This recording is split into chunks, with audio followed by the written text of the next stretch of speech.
Thank you guys. Those who came back from brain break quickly got your cameras on. Still waiting on a few more people, and then we're going to get started. I'm going to make sure I have everybody back with their cameras on.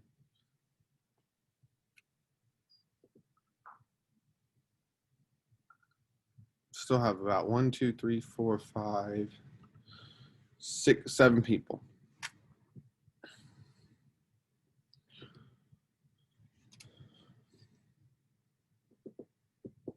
Still waiting on a few people. Get their cameras on and be back ready to go. So I'm going to give them about 30 more seconds, then we're going to start.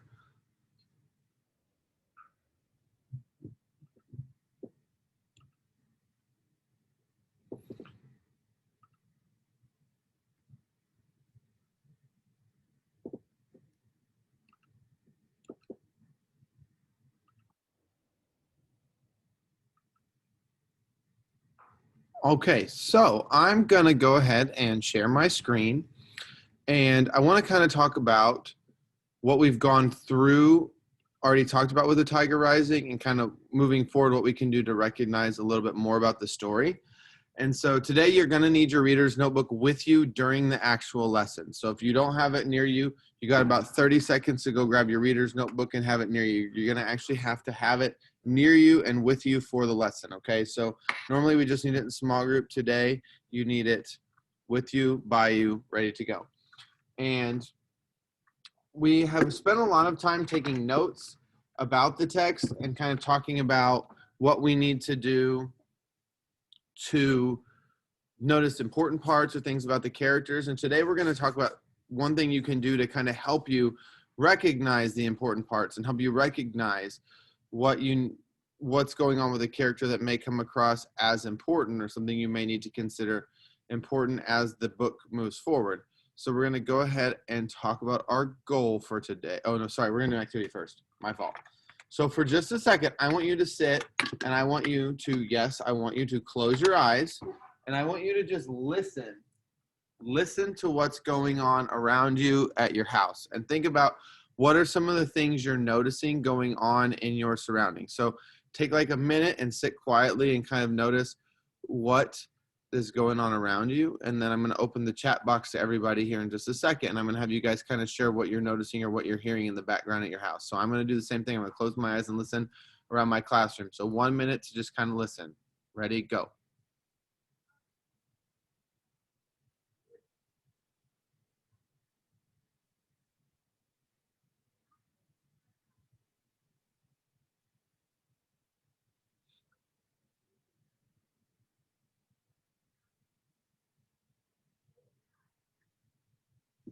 All right, let's come back together. I'm going to open the chat box. And so for example, in my classroom right now by myself, I notice I can hear like the humming of the air conditioning unit working. I can hear the lawnmower driving around outside in the school grounds. And I can also hear Miss Kleinsmith teaching her class over in the next classroom. And so those are just kind of like some of those smaller details that I notice when I really take a second to stop and listen. So I'm going to open the chat box up for a second. I want you to type in what are some of the things you noticed going on in the background where you're sitting. And I'll kind of read some of those out loud as I see them going through. So CJ said he could hear his mom making coffee.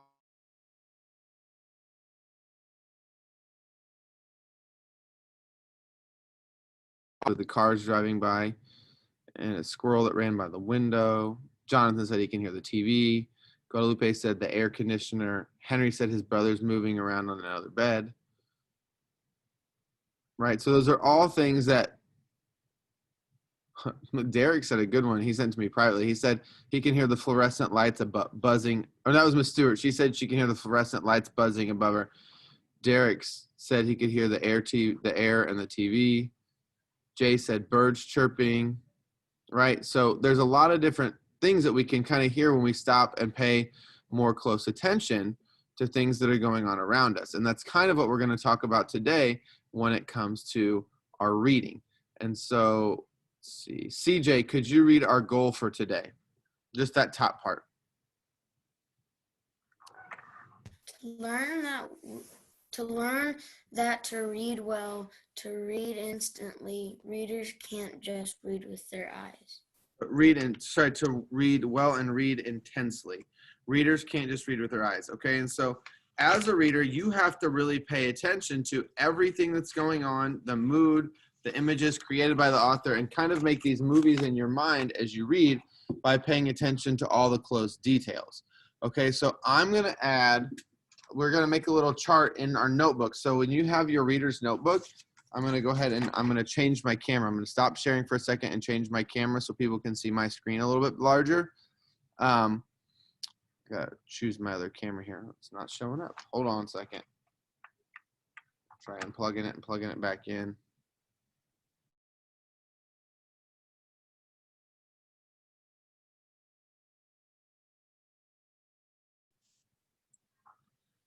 I got there.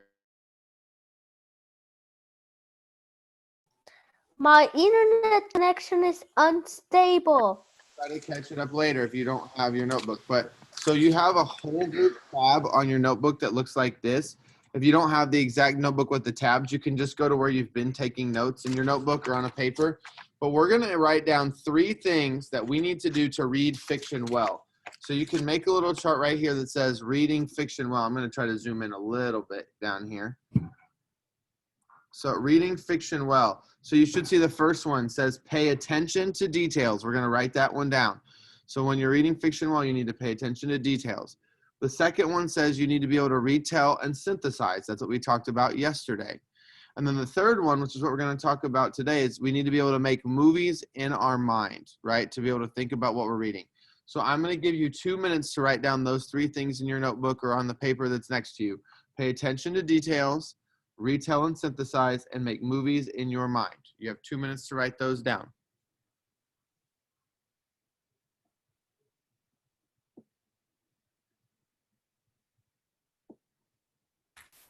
Can you say that again? I was upstairs. Yep. In the whole group tab of your notebook or in the notebook you've been using for reading, where you were taking notes, you're going to write these things that I have written down on my camera right here. Clay, reading fiction well. All right, these 3 things down. 3 things we need to do is pay attention to details when we read, retell and synthesize what we've read, which is what we talked about yesterday, and make movies in our mind as we read. Okay, so do you want us to write exactly that? Yep, exactly that. Okay. And I'm going to put a type in the chat box, the 3 things you need to write down too, just so you have it in the chat box.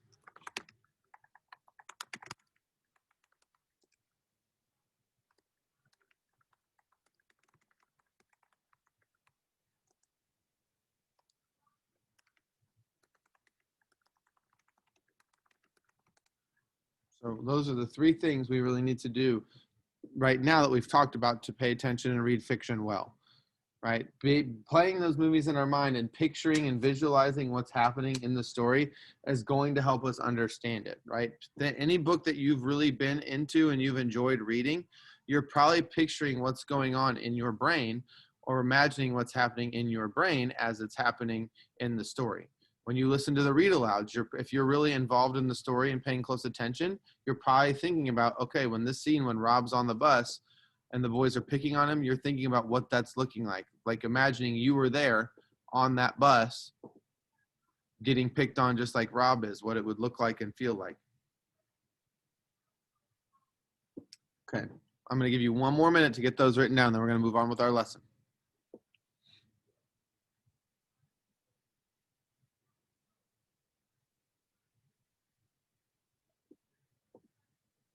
I have a couple people, if they wouldn't mind turning their cameras on, that'd be great.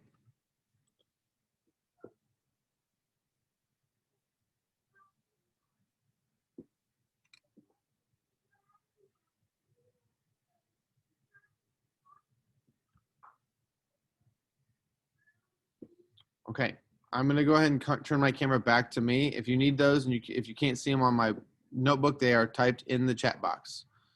They're typed in the chat box. I'm going to go back to sharing my screen so we can go back to our chart here. All right, so we're going to talk about reading intensely with more than our eyes and paying attention to details, right? So I refer to this as getting lost in the story.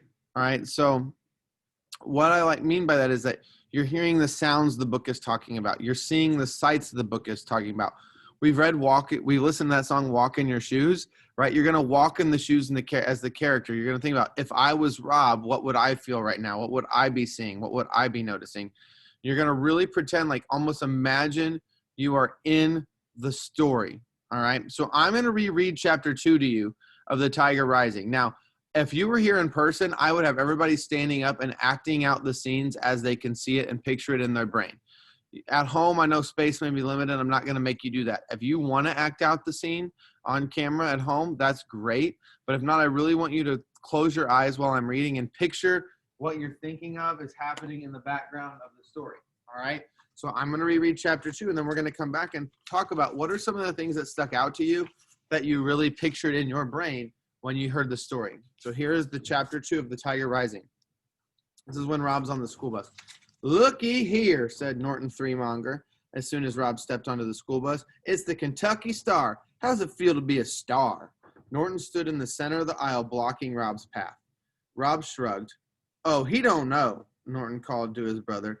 "Hey, Billy, he don't know what it's like to be a star." Rob slipped past Norton, and then he walked all the way to the back of the bus as he sat down in the very last seat. "Hey," said Billy Threemonger, "you know what? This ain't Kentucky. This is Florida." He followed Rob and sat down right next to him. He pushed his face so close that Rob could smell his breath. It was bad breath. It smelled metallic and rotten. "You ain't a Kentucky Star," Billy said, his eyes glowing under the brim of his John Deere cap. "You ain't the star here in Florida. You ain't a star nowhere." "Okay," said Rob. Billy shoved him hard, and then Norton came swaggering back and leaned over Billy and grabbed hold of Rob's hair with one hand, and with the other hand ground his knuckles into Rob's scalp. Rob sat there and he took it. If he fought back, it lasted longer. If he didn't fight back, sometimes they got bored and left him alone. They were the only 3 kids on the bus until it got into town, and Mr. Nelson, the driver, pretended like he didn't know what was going on. He drove, staring straight ahead, whistling songs that didn't have any melody at all. Rob was on his own, and he knew it. "He's got the creepy crud all over him," said Billy, and he pointed at Rob's legs. "Look," he said to Norton, "ain't it gross?" "Uh-huh," said Norton. He was concentrating on grinding his knuckles into Rob's head. It hurt, but Rob didn't cry. Rob never cried. He was a pro at not crying. He was the best not crier in the world. It drove Norton and Billy Threemonger absolutely wild, and today, Rob had the extra power of the tiger. All he had to do was think about it, and he knew there was no way he would cry. Not ever. They were still out in the country, only halfway into town, when the bus lurched to a sudden stop. This was such a surprising development to have the bus stop halfway through its route that Norton stopped grinding his knuckles into Rob's scalp, and Billy stopped punching Rob in the arm.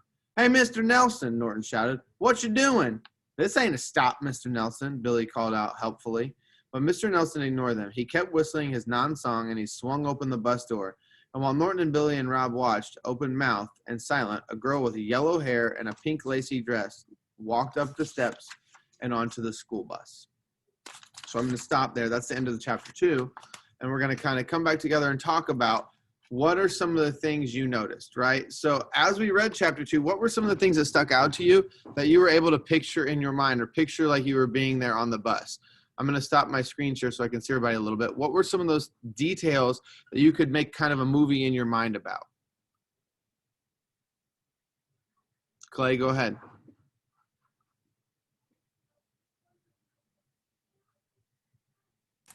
The thing that popped up in my mind when that was happening is, of course, the whole story, but the main part of this is the new girl, right? Mm-hmm.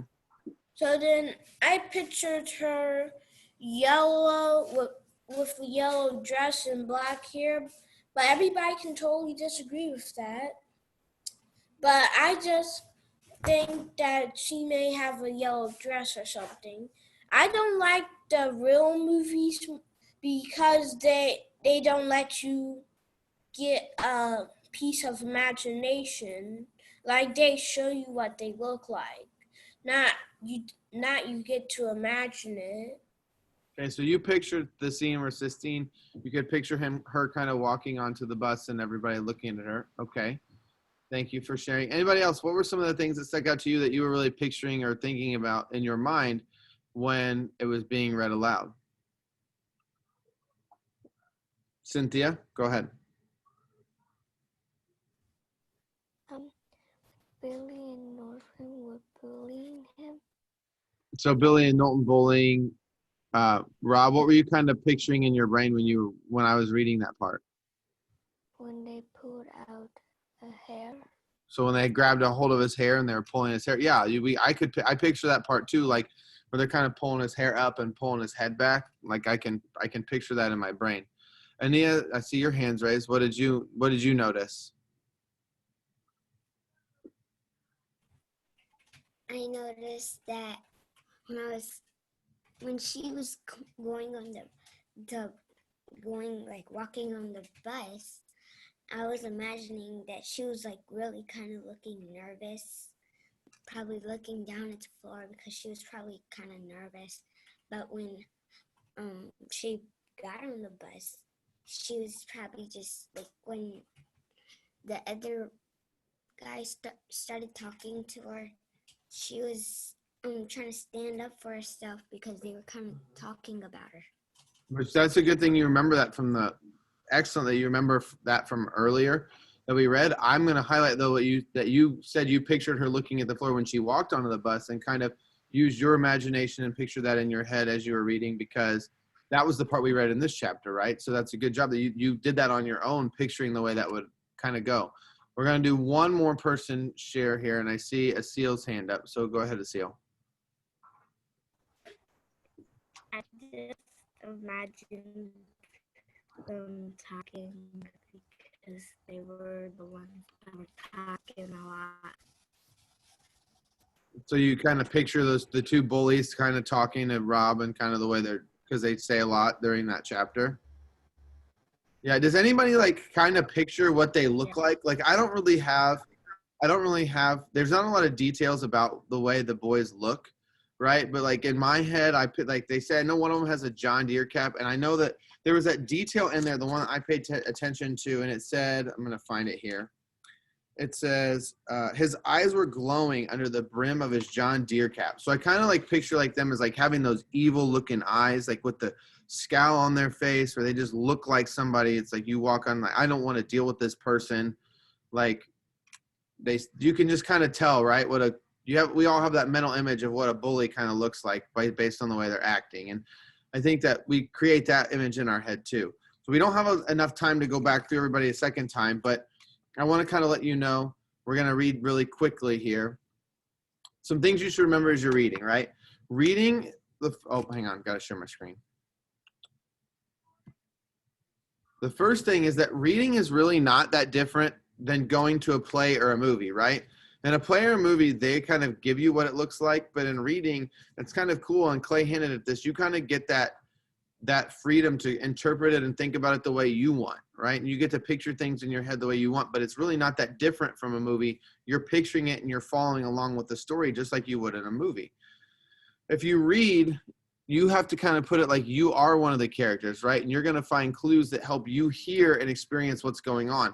We're not on the bus, but we can picture it almost like we're another person sitting on that bus when that stuff's going on with Rob and the Three Mongers.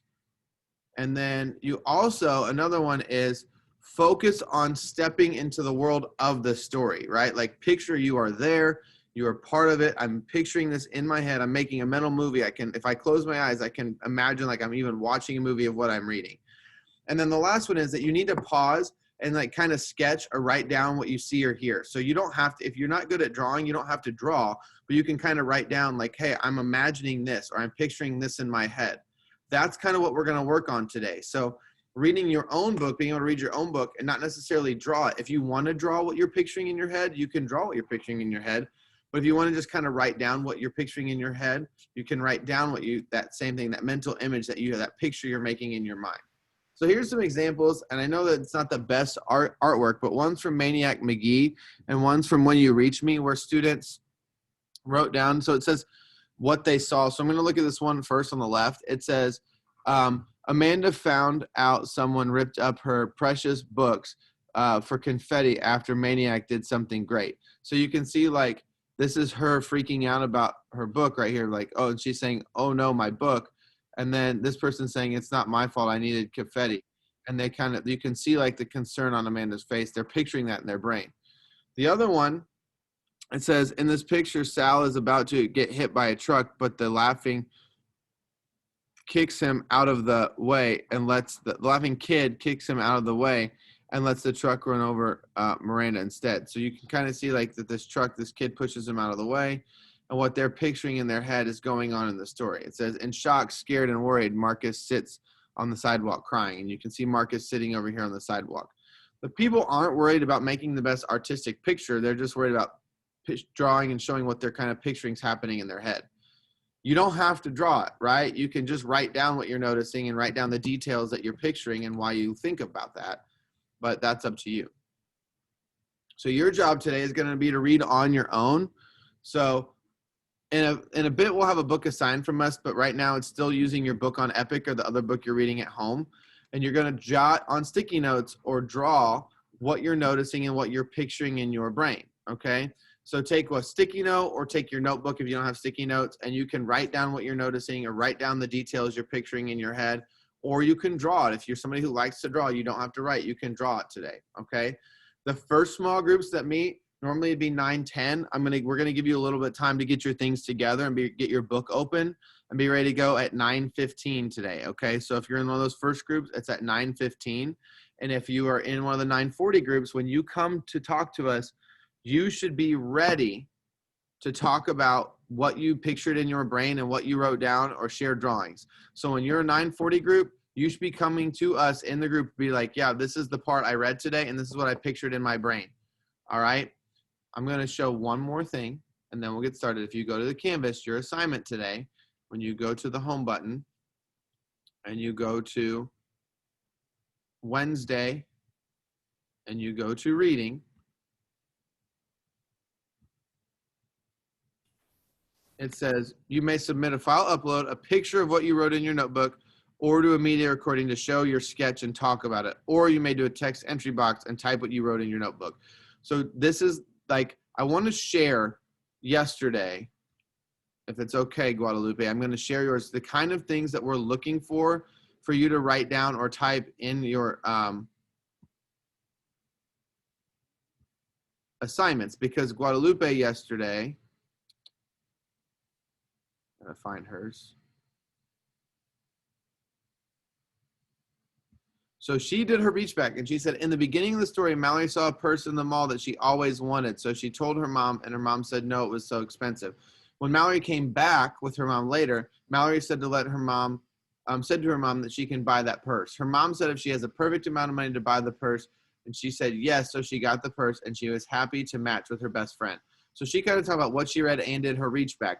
She's meeting the goals of the lesson and not just writing the same. Some of you guys are writing, I'm going to go ahead and stop my share. Some of y'all are writing the same details that you read the first day and second day, and you're just retyping them again every day, all right? You need to make sure you're answering the question or you're doing the task for the lesson that day.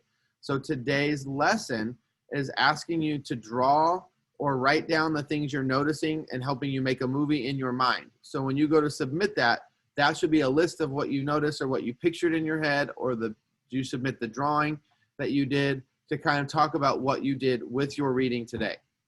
Okay, so that's your job today. You do have an assignment to post an answer to what you pictured in your head or what details in the book helped you do that. That is your job today. All right.